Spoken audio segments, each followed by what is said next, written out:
I don't know. He's not getting a title shot, so that means he's going to have to fight his way back to the title. Following Dana White's decisive rejection of Arman's championship aspirations, the UFC pivoted and awarded the interim belt shot to Paddy Pimblett instead. This wasn't merely a professional slight, it was a calculated statement, and Arman has now responded with an unexpected strategic maneuver that shocked everyone. However, the catalyst that drove him to this breaking point will astound you completely.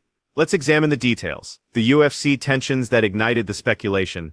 Arman Tsarukyan dominates the UFC lightweight hierarchy with an impressive 8-fight victory streak against premier opposition. He has defeated previous title holders and top-ranked contenders. Yet despite these credentials, no championship bout awaits him, and his rapport with UFC executives has crumbled dramatically over recent months. January 2025 saw Tsarukyan set to challenge Islam Makhachev for the undisputed lightweight crown at UFC 3. He pulled out due to spinal complications mere hours before the event. The withdrawal timing was catastrophic. This forced substitution disrupted the entire card and created lingering resentment that would poison future discussions. During the post-event media session, Dana White declared definitively that Tsarukyan must rebuild his championship credentials from scratch. Going back to the drawing board with Arman, kind of tell us about what that looks like. What are you going to kind of envision? White's declaration was unambiguous. Tsarukyan wouldn't receive his title opportunity, forcing him to battle through the rankings once more. Resolute in proving his worth, Tsarukyan returned in November 2025 against Dan Hooker at UFC Qatar. He produced a commanding showcase, submitting Hooker via rear naked choke in the opening frame. The triumph netted him a $50,000 performance bonus and approximately $350,000 in total compensation after incentives. This dominant display should have guaranteed his next title challenger status. Instead, UFC announced an interim lightweight championship clash for UFC 324 in January 2026, featuring Justin Gaethje versus Paddy Pimblett. Tsarukyan found himself completely excluded from title discussions. The announcement sparked immediate backlash from supporters and experts. Gaethje had shown sporadic activity patterns. Pimblett hadn't conquered the same caliber of elite opposition that Tsarukyan had systematically defeated, yet they secured the interim championship opportunity while the top contender remained sidelined. The matchmaking felt like a deliberate insult to Tsarukyan and his supporters. He had fulfilled every requirement inside the octagon. He accepted the Hooker bout on limited preparation time. He demolished a ranked challenger in spectacular fashion. He remained prepared and vocal about seeking his title opportunity. None of these factors influenced UFC's final decision. The situation worsened due to apparent preferential treatment. Gaethje had previously withdrawn from scheduled contests due to injuries. Pimblett had never defeated a top-5 ranked opponent, yet both received championship consideration over the fighter who had methodically conquered the division's elite over 5 years. December 2025 brought Dana White's troubling assessment of Tsarukyan's UFC status. He acknowledged backstage complications, including previous fight rejections, and the ongoing consequences of Tsarukyan's 2024 suspension for striking a spectator at UFC 300. White avoided confirming punitive measures directly, but emphasized Tsarukyan's contractual obligations. The Armenian competitor responded publicly, with obvious frustration. He voiced disappointment that personal incidents seemed to eclipse his competitive achievement. Leaked communications reportedly showed him telling confidants that the promotion was manipulating his career during its most crucial phase. Eventually, Tsarukyan felt obligated to rebuild the relationship through public reconciliation. He delivered a formal apology to Dana White and Hunter Campbell through social media and interviews. On the Daniel Cormier program, he pleaded for forgiveness while vowing improved conduct. Yes, go ahead. Forgive me, give me a title fight. I'll be good boy. I'm a good boy, and I'm not gonna hit anybody anymore. And trying to be a good boy. So yeah, but I cannot. In the during camp, it can be happen everything, you know, like you can get hurt. But for the weight cut and for the punching bags or headbutt anybody, never. This friction between Tsarukyan and UFC management has sparked rumors about his future, but the frustration intensifies when examining his personal conflict with the fighter who claimed the interim title opportunity he believes belonged to him. The Paddy Pimblett rivalry that intensifies the flames. The conflict between Arman Tsarukyan and Paddy Pimblett has evolved into one of the UFC lightweight division's most vicious verbal wars. Their exchanges are brutal and unrestrained, generating continuous media attention, while revealing deeper concerns about whether entertainment appeal has started overriding competitive achievements in determining title opportunities. The animosity escalated in early 2025, when Pimblett made provocative statements challenging Tsarukyan's courage. He referenced the Makhachev withdrawal and implied the Armenian competitor had cracked under ultimate pressure. The only person in the top 10 I can think of who's under 35 is Arman Tsarukyan. He's just a little posh boy who's had everything handed to him on a silver platter by his dad. Do you think he actually got injured or no? Or what do you think happened? No, he's a little... That's what you are, Arman. Little... Tsarukyan retaliated with typical bluntness. He condemned Pimblett for receiving the simplest route to contention through charismatic appeal rather than victories against premier competition. The conflict escalated when Pimblett secured the interim title booking despite ranking below Tsarukyan. The top contender interpreted this as confirmation that UFC was promoting Pimblett for commercial appeal over competitive merit. It's 100% gotta be me. No way they can give Paddy Pimblett fight. Everybody gonna laugh at them because I'm #1 contender. I proved it again, and what do they want from me, you know? And I went there, performed. The Tsarukyan obliterated Hooker completely.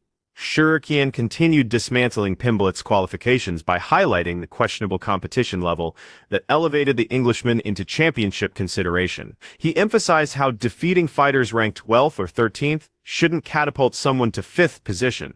Leading into UFC 3-4, Tsarukyan openly approves his desire to witness Pimblett's devastating defeat. It's a business to build Paddy and make him easy fights, but I hope Justin gonna beat his ass, kick his ass, and we're gonna forget about Paddy all our life. They gave him easier because they know he's gonna lose to Ilya, and real fighters like me just watching and waiting our time, you know. When Pimblett suffered a decisive loss to Gaethje at UFC 34, enduring multiple knockdowns and severe punishment, Tsarukyan watched cageaside. Cameras captured him celebrating every significant moment favoring Gaethje. During post-fight interviews, he delivered his most brutal commentary yet, labeling Pimblett a complete waste, worthless combatant, and the UFC's most inadequate fighter. You were watching him get beat up like that. I was enjoying every moment when the Gaethje clipped him. You hate him that much? Yeah, he's a bitch. I was happy because now UFC can see like why they put the trash can there. He never deserved to be there. To be honest, I would beat both of them on the same night. Tsarukyan's assault continued relentlessly. He proposed that UFC should release Pimblett from their roster completely. He suggested Pimblett required 5 or 6 years recovery from the neurological trauma suffered against Gaethje. These remarks were vicious, personal, and calculated to destroy any remaining credibility Pimblett possessed as a legitimate contender. Their mutual hatred transcends professional competition. Tsarukyan genuinely loathes Pimblett personally. He has repeatedly stated he would abandon submission attempts against Pimblett in combat. Instead, he would employ elbows to lacerate him and maximize bleeding throughout their encounter. This exceeds standard promotional warfare. This represents genuine malice. Tsarukyan also ridiculed Pimblett for tapping out in a gym grappling competition, using it as additional proof that the Englishman lacks authentic abilities. Every misstep Pimblett makes becomes weaponized in Tsarukyan's crusade to expose him as an artificially created celebrity. Pimblett countered with his own verbal assaults. He branded Tsarukyan weak and blamed Tsarukyan's disciplinary problems for his championship exclusion. He argued that fight withdrawals, headbutting opponents during weigh-ins, and assaulting fans explained his removal from title conversations. I mean, I don't expect you to have any sympathy for Arman Tsarukyan, but, you know, were you surprised that you could make this interim title without him in it? No. He's bored.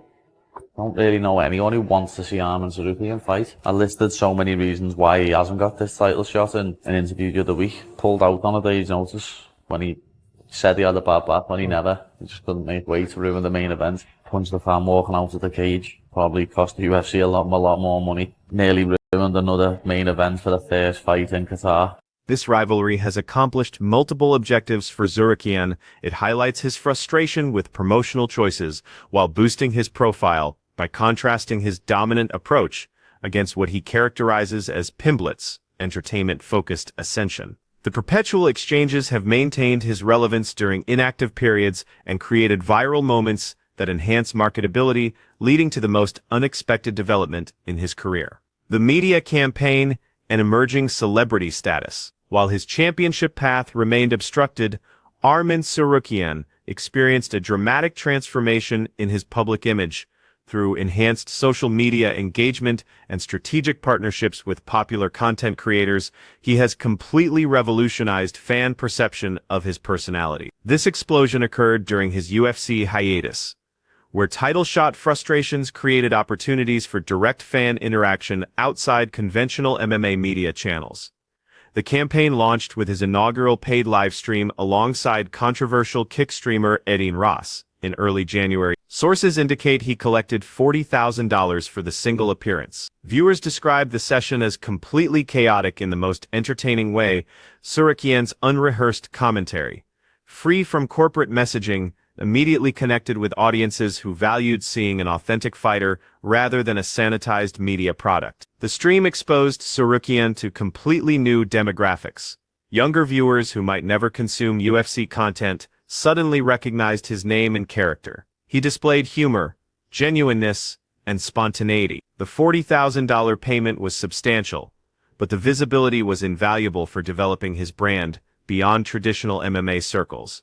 The partnerships with MMA content creator Nina Drama achieved massive viral success. Their January 2026 streams featured highlights like Tsarukyan's genuine surprise discovering Nina's age, creating hilarious moments in his endearingly imperfect English. These segments included playful combat training, ending in comedic strikes, private jet arrivals, and generous acts like providing gym memberships to young fans unable to afford training costs. Tsarukyan also joined streams with N3On, where he treated the streamer to a Los Angeles shopping expedition. The kindness and relaxed demeanor he exhibited contrasted dramatically with his savage octagon presence. Fans witnessed his different dimension. He delivered humor, cultural observations, and authentic warmth that made him accessible to audiences extending far beyond dedicated MMA followers. Analysts tracking fighter engagement have called the media campaign legendary. Tsarukyan appeared universally during this stretch. Podcasts, live streams, Instagram partnerships. He constantly generated content and cultivated relationships with influencers who could expand his audience. This wasn't coincidental. This was a deliberate strategy that transformed downtime into advancement. The outcomes have been measurable. Reports confirm Tsarukyan gained over 1 million new followers across platforms during 2025 alone, with momentum continuing into 2026 through viral streams accumulating millions of views. Fans have celebrated his charismatic and entertaining off-cage character. Community conversations emphasize how his genuine approach has established him as one of MMA's most compelling personalities. His dining videos have become especially popular. When questioned about this trend, Tsarukyan explained how he deliberately embraced the viral potential of his food content. After critics suggested his Makhachev fight withdrawal stemmed from weight-cutting difficulties. And it went viral, so... So you did it to troll a little bit? Or? Yeah, I don't care, to show everybody it's not just I'm ripped fit, and I eat a lot, so... People likes it, and people text me always on my Instagram, post a lot of videos. The engagement disparity between his training footage and dining content has been remarkable, demonstrating what audiences genuinely desire from fighters on social media platforms. Because when I post some training, something is 1 million, 2 million, but when I post eating, Reddit users have crowned him the lightweight division's biggest star outside the champion. They attribute his streaming presence for making him more relatable and marketable than competitors who concentrate exclusively on octagon results. This media evolution has enhanced Tsarukyan's promotional value significantly, but his growing fame hasn't overshadowed legitimate questions about what truly occurred during that critical fight week in January 2025. The spinal injury controversy and Dana White's skepticism. The injury forcing Tsarukyan's UFC 311 withdrawal became intensely controversial, Doubts about its authenticity fueled tensions between the fighter and UFC executives, while supplying critics who claimed he simply lost courage with ammunition. Understanding the actual events provides essential context for why their relationship deteriorated so severely. According to Tsarukyan's version, he experienced no major lower back problems throughout training camp. Only the typical minor discomfort every fighter manages during rigorous preparation. The complications started Wednesday after training when he attempted sleep and began experiencing pain that disrupted his rest completely. Then last day, Wednesday, after training, I went to sleep and I started to feel my lower back, and I couldn't sleep all night, and I thought something happened.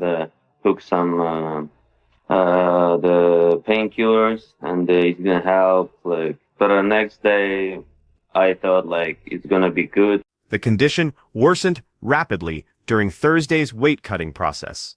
While performing cardio cycling, his back completely locked up. Movement became impossible. UFC medical staff intervened and administered physical therapy, assuring him he would likely recover by morning. And when I started my weight cut, I was doing bike, and that moment my back stuck, and I couldn't move. I I just lay down on the hot tub. It was crazy pain. I couldn't do cardio. And then UFC doctors came and started to help me do some PT. And they said, you're gonna be all right in the morning. If you're gonna feel the same, you can continue cut your weights. When Tsarukyan awakened at 5 a.m. with identical debilitating pain and paralysis, he made the heartbreaking choice to withdraw. 6 pounds of weight cutting remained. He described the time frame between 2:30 and 5:30 as his life's most agonizing period. When you made that call at 5 a.m. or so to your team that you won't be able to fight, how difficult was that moment? So I've been thinking that moment from 2:30 a.m. until 5:30 p.m. From 2:30 a.m. to 5:30 a.m. It was difficult, It was the most difficult decision in my life, because this fight could change my life. The economic consequences were devastating. This represented a pay-per-view championship fight that would have generated his largest purse by far. Sponsorship payments, pay-per-view percentages, and championship bonuses were all available. Walking away meant forfeiting potentially millions of dollars instantly. That reality alone should have silenced critics questioning his commitment. Tsarukyan also understood the championship's significance for his homeland. Armenia has never produced a UFC champion. The entire nation was monitoring and expecting him to deliver that belt. The expectations were enormous, and disappointing them heavily influenced his decision-making during those early hours. The controversy intensified when Dana White's post-fight remarks implied skepticism about the injury's validity. The UFC president suggested that medical staff had evaluated Tsarukyan without explicitly declaring him unable to compete. This presentation raised questions whether the withdrawal was medically required or simply anxiety. Adding controversy, footage surfaced of Tsarukyan training with Nina Marie, performing a particular exercise. Critics identified it as evidence he had injured himself through reckless behavior approaching the fight. Tsarukyan firmly denied this, explaining that the exercise was part of his standard warm-up protocol. There was a video that emerged of you training with Nina Marie doing the exercise. Have you seen this video and people pointing at that video saying, this is how you injured yourself? Is there anything to that? No, that thing I'm doing every day for my warm-up. So if I had a problem during training camp, how can I do this exercise? The medical diagnosis revealed a sciatic nerve problem that caused his lower back to seize during physical exertion. MRI examinations and additional tests verified the condition.